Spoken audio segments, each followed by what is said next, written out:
Welcome to the woods. Hopefully, I won't be sideways this week. You got to laugh. I read two things this week which seemingly are completely different but actually tie in together. The first one was a fairy tale, quite short, and I posted it on my Telegram. It's called The Forest, and I'll stick a link to my Telegram in the description of the video. So if you want to read it, pop over and have a read. And the second thing was an essay by Morgoth on his Substack, and I'll put the link to that in the description of the video. Now, the fairy tale tells a story about two forests. The first is halfway up a mountain, untouched, natural, and talks about how it survives. And the second forest is contained within high walls, on land owned by a giant who looks after the forest and grows saplings in a greenhouse and spends money building factories to produce nutrients and fertilizers so that the forest can grow well. And it tells the story of the outcome of these two forests. And it reminded me a lot of Morgoth's essay, insofar as it talks about the changes. To be honest, it's quite similar to what's happening with the land grab and the Danish farmers. You see, the farming industry was pushed and convinced that more intensive farming, the use of fertilizers, the eradication of hedgerows and bigger farms, more industrial, was the way to go. And that if they didn't do that, they would become unviable and they wouldn't be able to sell their produce. And the produce that was produced was not as good as it used to be, but it was plentiful. So that's where the farmers were pushed to. And now we see that they're being told that they should give up what they were told to do, that they need to change what they're doing in a very short period of time, and if they don't, then their government will take control of the land and do it for them. So they were backed into a corner that they didn't particularly want to go into anyway, and now have very little recourse.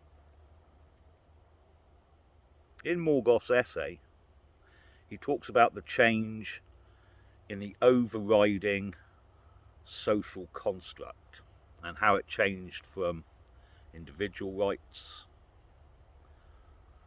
to human rights, and he touches on the liberal world order dictates what is best for humankind. And if you don't believe in that liberal approach, then you're outside of that social norm and can be excluded. But that now those liberal rights are superseded yet again by the planet, and that actually what's happening now has abandoned liberalism, individual rights and human rights, because none of that stacks up to what's best for the planet. And on some level, that would be correct. The problem, as is usually the case, is that the people deciding and designing what is right for this planet seem to be psychopathic liars. They have no interest at all in the majority of humanity. They talk about changing humanity. They talk of transhumanism. But in this never-ending push to save the planet, all of your rights, all of your freedoms will be taken. And they will argue that that's the right thing to do. And even in these early stages, the hypocrisy is easy to spot. When you get hundreds of individuals flying into an environmental summit in private jets, it looks hypocritical. And they will tell you that they can fly in those private jets because they've offset that carbon by planting a woodland. Or, as is increasingly becoming the case, by buying a woodland. So if you were to buy 100 acres of woodland, you could offset the carbon that those trees collect and store. So you could drive a car and you can fly in your jet. Of course, it is becoming increasingly out of the reach of individuals to purchase said woodland, and may soon become illegal or unavailable at all, because they can't have individuals running around the woods or owning land or property. That will be for a very small percentage of people. The rest of humanity is to be kept like cattle, numbered, logged on a register, digitally monitored, and used for whatever purpose that small minority wish. And there was a disagreement on my Telegram channel between two people who, one couldn't see that governments were going to ban the use of motor vehicles because he couldn't see that it was a possibility. And someone else who was pointing out that these things are already happening now. And I tend to agree with that. We can see that the price rises in fuel have made it impossible for some people to travel, have made it too expensive already for some people to own a vehicle. In 2030, when you can no longer buy a new petrol or diesel vehicle in this country, you'll be looking at a second-hand vehicle. But there's already plans in place to make sure that there are no second-hand vehicles available. They're going to push the MOT for a 2-year period. Now, most of these cars, after 2 years of not being checked at all, will fail the MOT. And I dare say what will happen is that MOT failures will need to be taken off of the road. So you'll have to buy an electric car, but of course they will be put out of reach financially for most people. And for the ones that can afford to buy one, I can't see the price of electricity being far off the price of fuel. And there is still no infrastructure. And the reason there's no infrastructure for these electric vehicles is because you're not meant to have them. In the short term, I'm sure thousands of people will rush out and purchase them. And within a few short years, it will become apparent that they were a useless purchase. So it looks as if the overarching social construct is changing, where neither individual or human rights will count for much at all. And it's strange because they're going to do that by talking about the environment and nature, and they'll use long convoluted expressions and phrases, and they'll have the cadre of scientists lining up to tell you that it's all going to end in 10 years unless we do something. But they said that 10 years ago. And unlike most people, I live in nature. I'm surrounded by it. And some parts of this woodland I work, and some parts of it have been left completely alone for years. And let me tell you what happens. On the parts of this woodland that I work, I can open up areas and you will get new growth down below in the fauna.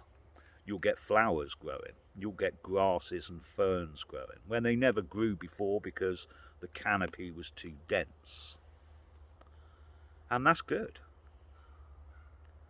Let me tell you what happens to the forest and the bits of the woodland that I left completely alone. It grows. It flourishes. It works out what's best for itself.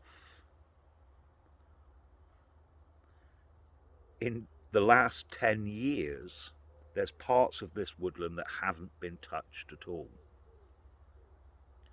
And far from the plant life dying off, it's become enormous, full of life, full of biodiversity, full of birds, full of insects, full of hedgehogs, full of moles.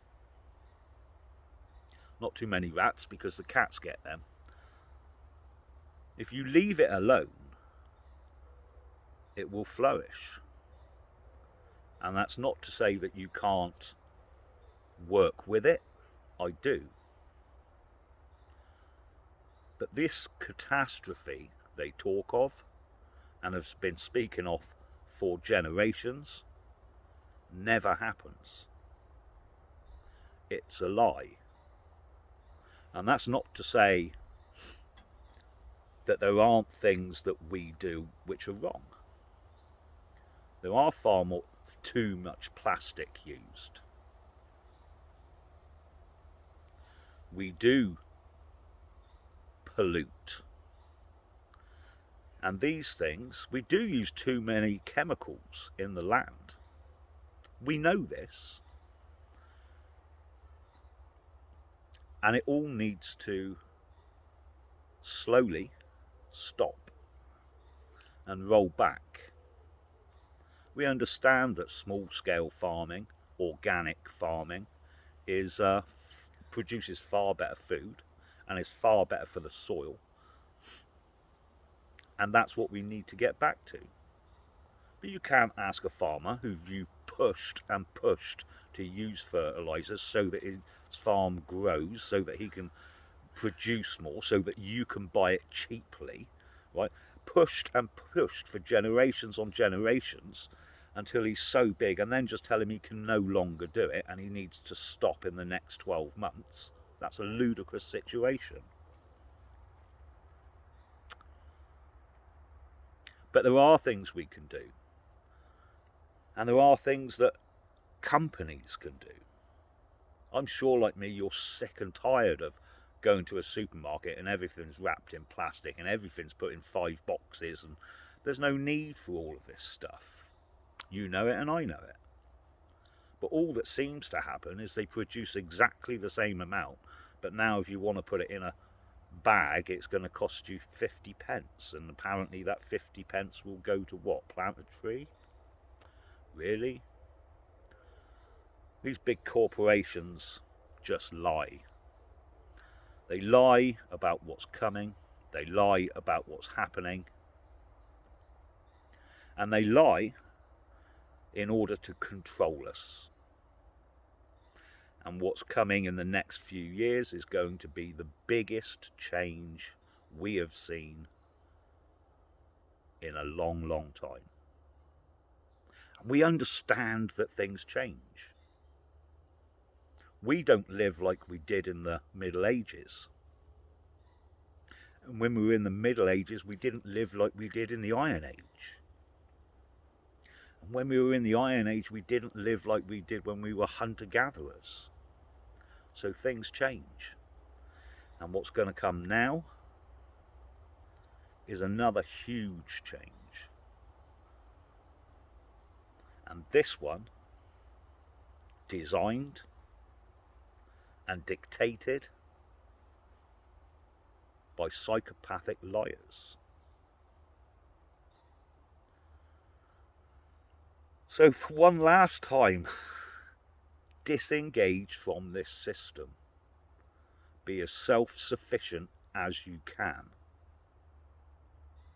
Because they're going to start shutting down everything. And if you haven't got a plan in place, you will have to go along with what they tell you to do. So if you get a chance, get out now. And that doesn't mean they might not come after you.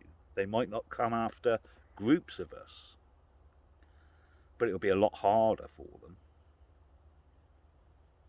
So let's not make it easy for them. Let's get together, get out of this, and build our own. Build something worth having. I'll speak to you later, you lot. Take it easy.